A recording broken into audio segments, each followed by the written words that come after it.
About a month ago or so, as I was doom scrolling through Twitter, I stumbled upon this visually striking puzzle game called Mixolumia.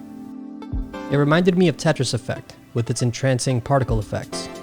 It also had hints of Lumines, the way gravity broke up boxes and slid down each of their components neatly into place to fill in any gaps. All wrapped around the simple Tetris attack-like mechanic of matching together 3 or more of the same symbols to clear them from the grid. It's simple enough to grasp, but the grid turns things on its side by 45 degrees. Thankfully, the tweet I stumbled upon was directly from the designer, so before long I got a chance to talk to them directly, all the way from Japan. I got real nostalgic for like the heady days of 2008, 2009. There are these weird little puzzle games, and there was one in particular called Rotohex, and it had a hexagonal board and like hexagonal pieces, and you would like rotate things. These little triangles would fall, and you'd rotate them. And I thought the mechanic of things coming together was really interesting, and I was wondering why nobody did that anymore. And it's because it's kind of hard. And so, I had been playing a bunch of Lumines. I was looking at videos of Tetris Effect and thinking, I can't afford a PS4 right now. What if I made my own? But this thing sort of just coalesced in kind of a dream state. It was one of those things where I woke up and I was like, that might be interesting, with square blocks rotated 45 degrees and sort of falling together, combining all these things. And I made a GIF and posted it to Twitter. I just posted I don't know what this is, but here. And I think JW from Vlambeard found it and retweeted it, and it got all this attention, and I was like, well, I guess I have to make this now. That same Twitter thread is how I'd eventually come to find Mixolumia over a year later. In fact, that Twitter thread is still active, and if you want to peek at it for yourself, I've included a link in the description. It's a fascinating look at the process of a developer as they logged each victory, stumble, and update as they figured it out in real time. I just posted it because I wanted to show this idea I was thinking of, and I didn't think it would go anywhere. And then I just kind of rolled with it when it did, because I don't have clout.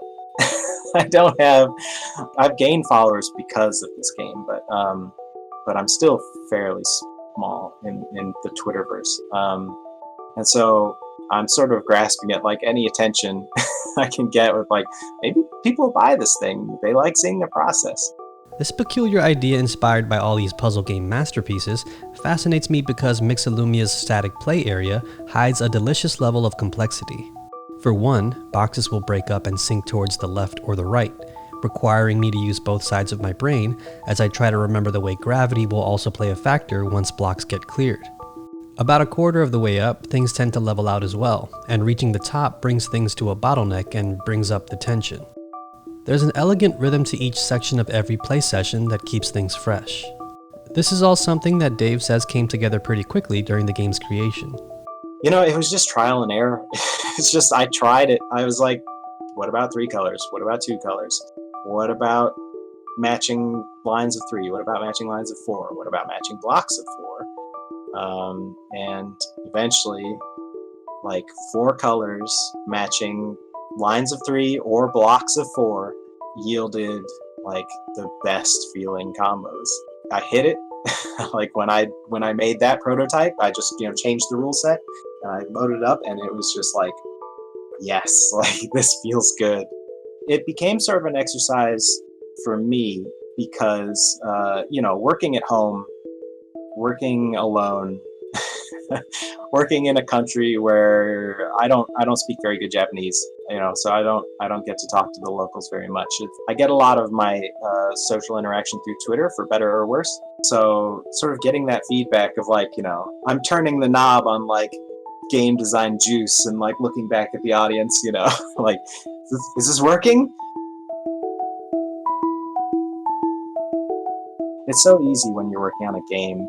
You're implementing features, you're working every day, and it's moving inch by inch, and you look at the thing you're working on and you're I haven't done anything. What have I done? But if you're taking screenshots and videos and like making real documentation in your process, you can look back like a week, 2 weeks, and be like, oh, that's right, I did all this stuff. So it's been good for me as a developer, being able to have that log to look back on and like see my progress and where I'm going. But it's also been good getting feedback and being like, this is what people want. Okay, they like this. They don't care about that part. I put the game on Patreon because I got nervous that the game would be just nonsense to anyone but me. It's I don't have a lot of resources for testing, for gameplay testing or for QA, and so I knew there were people who were like really into it and like wanted it now. They so it seemed like the right time to jump into Patreon and get a little bit of cash inflow to help out, which has been really great for like, I got to pay Josie Breckner to make music, which is really exciting.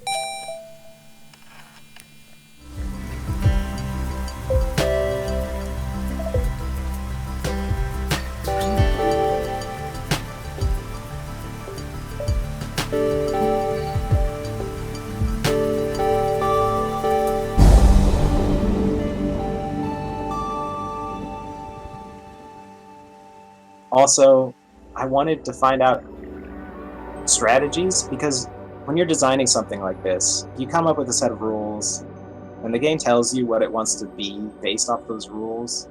As the developer, like, you play it a lot, and you think you have great strats, and then you like unleash it on somebody, and they like spend 24 hours playing it, and just utterly decimate your high score.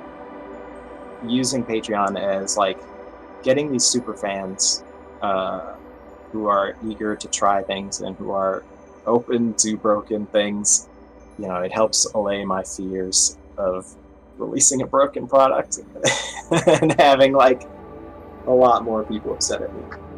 Dave's background is in user interface and experience design, so accessibility is baked into the game with options to disable certain effects and change the colors using a selection of presets, including one inspired by my podcast, The Optional.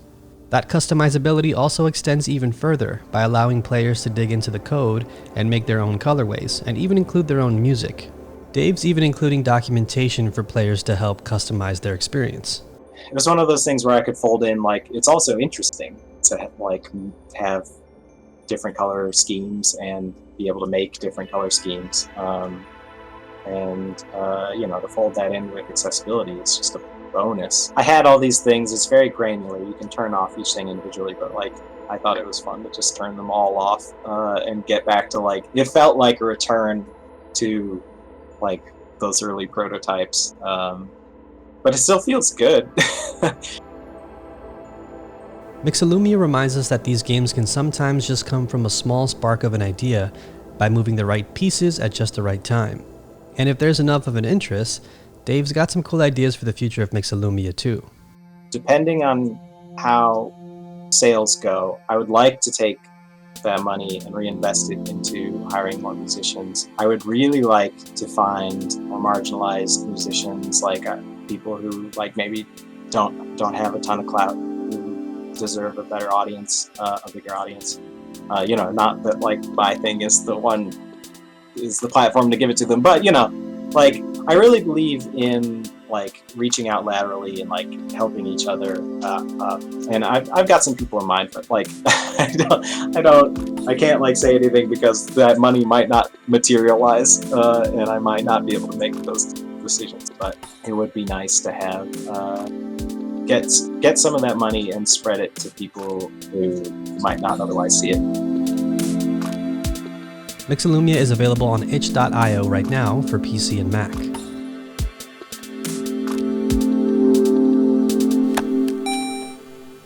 So if you are not familiar, I'm Paul Tamayo. I'm a video producer, podcaster, writer, and budding Mixolumia master now. I'm not sure if I want to turn these into some sort of video series, but if there's enough interest, I will certainly consider it. For now, if you'd like to show some support, I do have a Ko-fi page for anybody who wants to support any future content like this, so any tips would be greatly appreciated. These videos take a lot of time, labor, and even cost a little money, so any love on that end would go a long way for me right now. I'm also on Twitter, where I'll be posting any future ideas for videos or streams when I get back to it. I hope you enjoyed this video. Please consider leaving a like and comment down below, and thanks for watching.